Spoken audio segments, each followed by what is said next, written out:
Bismillahirrahmanirrahim. Assalamualaikum warahmatullahi wabarakatuh dan salam sejahtera. Nama saya Arfan Danish Birawan. Nombor matrik saya 2022946693. Saya daripada kumpulan 2 kelas CTU 522 di bawah kelolaan Tuan Azri Zaini. Tuan Muhammad Nur Azri Muhammad Zaini. Pada hari ini saya akan membentangkan tajuk saya yang dapat, iaitu Agama Shinto, dan subtajuk saya adalah Epistemologi Kitab dan Rasul Agama Shinto. Okey, saya akan mulakan pembentangan saya sekarang. Pengenalan Kitab Shinto. Istilah kitab suci berasal daripada bahasa Latin Scriptura yang bermaksud menulis. Kematikan kitab suci agama utama dunia asalnya merupakan sebahagian daripada tradisi lisan mereka yang diturunkan melalui hafalan dari generasi sehingga generasi. Sehingga akhirnya kitab itu ditulis. Teks agama ataupun kitab suci adalah teks yang dianggap oleh kebanyakan agama sebagai tunjang kepada tradisi keagamaan mereka. Ianya berbeza daripada teks sastra kerana teks agama mengumpulkan kumpulan atau perbincangan tentang kepercayaan, mitologi, amalan ritual, arahan dan syarat-syarat etika dan hidup, kelakar rohani dan pelbagai lagi untuk mewujudkan sebuah ataupun satu komuniti keagamaan. Kitab suci juga merujuk kepada tulisan yang dianggap suci dalam agama tertentu. Sebagai contoh, kitab Bible dalam agama Kristian, kitab Quran di dalam agama Islam dan pelbagai lagi. Istilah teks agama tidak boleh ditukar ganti seperti dalam agama teistik, iaitu agama Abrahamik, kerana kepercayaan bahawa teks itu sendiri diturunkan secara wahyu. Manakala bagi agama yang bukan teistik seperti agama Hindu, teks suci itu dianggap sebagai pegangan utama mereka. Pengenalan bagi seorang Rasul pula adalah dalam agama, seorang Rasul ataupun seorang Nabi adalah sebuah individu yang dianggap sebagai manusia yang berhubung dengan ilahi dan dikatakan bercakap bagi pihak ilahi itu. Dengan itu, Nabi berfungsi sebagai perantara antara manusia dengan ilahi dengan menyampaikan mesej atau ajaran dari sumber gaib kepada orang lain. Tuntutan kenabian telah wujud sejak dahulu.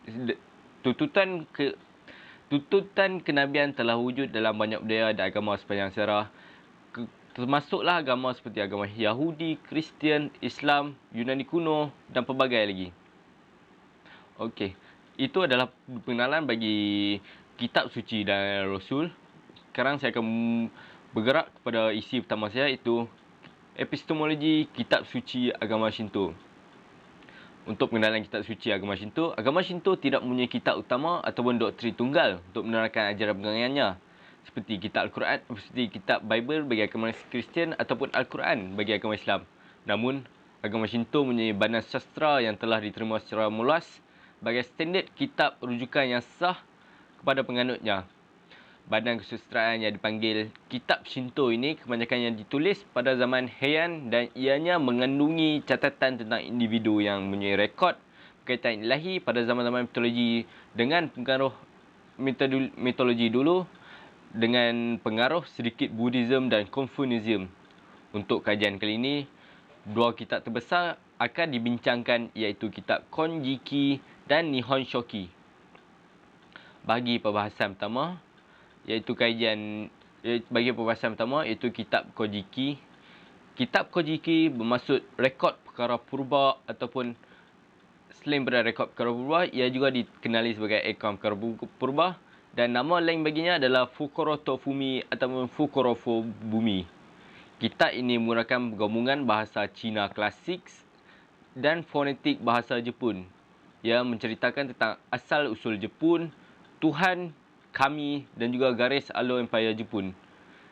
Kitab ini dikarang oleh Ono Yosumaru atas permintaan Maharaja Genmei pada awal abad ke-8, iaitu daripada tahun 711 sehingga 712.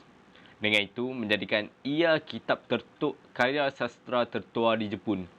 Kitab Kojiki terbahagi kepada 3 bahagian, iaitu bahagian pertama Kamitsumaki ataupun volume atas, bahagian kedua Nakatsumaki volume tengah dan bahagian yang terakhir Shimotsumaki volume rendah.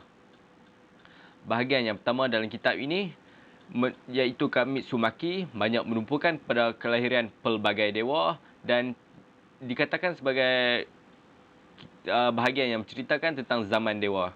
Di dalam bahagian ini juga menempatkan cerita tentang penguasaan Jepun seperti cerita berkenaan Ninigi no Mikoto, iaitu cucu kepada Amaterasu yang yang dikatakan turun dari syurga untuk menjadi barisan Imperial Jepun bagi bahagian menjadi barisan Imperial Jepun. Untuk bahagian yang kedua iaitu Nakatsumaki, ianya telah menceritakan tentang pemerintahan Maharaja yang kedua sehingga ke-9 yang bermula dengan penaklukan Jimmu. Bahagian ini kebanyakannya merekodkan butir ringkas seperti nama, keturunan, lokasi istana dan makam mereka. Untuk bahagian yang ketiga iaitu Shimotsumaki, bahagian ini menceritakan berkenaan pemerintahan Maharaja ke-16 hingga Maharaja ke-33. Bagi bahagian ini, interaksi dengan dewa sangat terhad dan tidak seperti bahagian 1 dan 2. Selain pada kitab Kojiki, kitab selain pada kitab Kojiki, kita akan membincangkan juga pada kitab Nihon Shoki. Kitab Nihon Shoki juga dikenali sebagai Chronicle of Japan. Kitab ini telah dikarang oleh pengarang yang sama iaitu Ono Yasumaru pada tahun 720, menjadikan ianya kitab kedua sastra tertua di Jepun setelah kitab Kojiki. Nihon Shoki telah siap pada 720 di bawah penguasaan editorial Putera Tuan Ridan dengan bantuan Ono Yasumaru, dan ianya dikasihkan kepada permaisuri Gensho. Kandungan kitab ini bermula dengan sejarah mistos penciptaan Jepun, generasi dewa yang pertama dan asal-usul dunia. Kitab ini ditulis menggunakan bahasa Cina klasik dan merangkumi mitologi Jepun sehingga Maharaja Jito yang mempunyai 30 jilid kronologi sejarah mitologi Jepun. Itu adalah penerangan untuk isi pertama dari kedua kitab, iaitu kitab Kojiki dan kitab Nihon Shoki dalam epistemologi kitab dalam agama Shinto. Seterusnya kita akan bergerak kepada isi dua kitab, iaitu epistemologi Rosu di dalam agama Shinto. Agama Shinto boleh dikatakan agak unik dan berbeza untuk dibandingkan dengan agama-agama lain seperti agama Islam dan agama Kristian. Bukan saja agama Shinto tidak mempunyai kitab suci yang tunggal, bahkan ia juga tidak mempunyai nabi atau pembawa agama yang tunggal, pembawa agama. Tidak seperti agama lain, seperti agama Islam yang mempunyai Nabi Muhammad SAW yang menjadi penggerak kepada agama, menjadi pembawa Islam itu sendiri. Agama Shinto tidak mempunyai pengasas ataupun nabi yang telah diiktiraf. Cara agama Shinto disebarkan adalah melalui penerapan budaya negara Jepun itu sendiri. Orang-orang Jepun purba telah lama memegang konsep kepercayaan animisme. Orang Jepun purba telah memegang konsep animisme, iaitu konsep bahawa setiap perkara itu mempunyai roh atau semangat. Sebagai contoh, batuan-batuan di sungai mempunyai roh, pokok besar di tengah hutan mempunyai semangat dan pelbagai lagi. Konsep animisme amat bertepatan dengan agama Shinto kerana konsep ini selari dengan kepercayaan Tuhan kami yang dipercayai oleh penganut agama Shinto. Mengikut agama Shinto, Dewa Shinto dipanggil kami, iaitu sebuah roh suci yang berbentuk objek atau keadaan seperti geografi bumi yang penting kepada kehidupan kita di dunia ini. Sebagai contoh, hujan, gunung, pokok dan sungai. Istilah kami ini sering terjemahkan sebagai Tuhan, Tuan atau Dewa, tapi ia juga termasuk kuasa alam lain, baik atau jahat, yang akan memberi kesan kepada hidup manusia. Konsep di bawah agama Shinto ini amat serasi dengan budaya Jepun sehingga membuatkan ianya mendapat pengaruh yang besar tanpa seorang Nabi sekalipun. Konsep utama Shinto telah menjadi bahagian watak Jepun sehingga membuatkan seorang yang tiada pertalian agama sekalipun atau tidak mengaku agama sekalipun masih mempraktikkan budaya yang dibawakan oleh agama Shinto ini di Jepun. Sekadar itu saja daripada isi dua saya, iaitu epistemologi Rasul agama Shinto. Untuk kesimpulannya, saya telah mempelajari,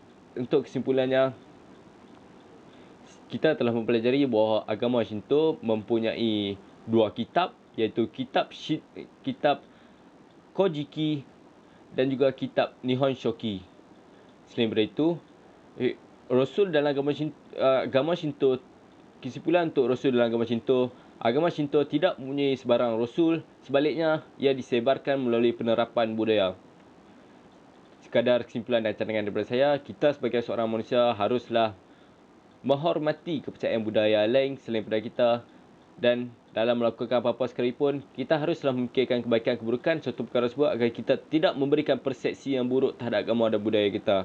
Cadangan yang saya boleh berikan adalah untuk tidak melakukan perkara yang melampaui batas dalam interaksi kita dengan bukan Muslim. Dengan itu, kita akan lebih mengetahui apa yang tidak menghormati dengan bukan Muslim. Dengan itu, kita haruslah mempelajari budaya mereka seperti kita mempelajari budaya Shinto pada masa sekarang. Dan dengan itu, kita akan dapat lebih menghormati pegangan mereka. Cadangan kepercayaan Shinto sememangnya tidak selari dengan kita, namun kita haruslah menghormati pegangan mereka. Sekian dari saya. Terima kasih.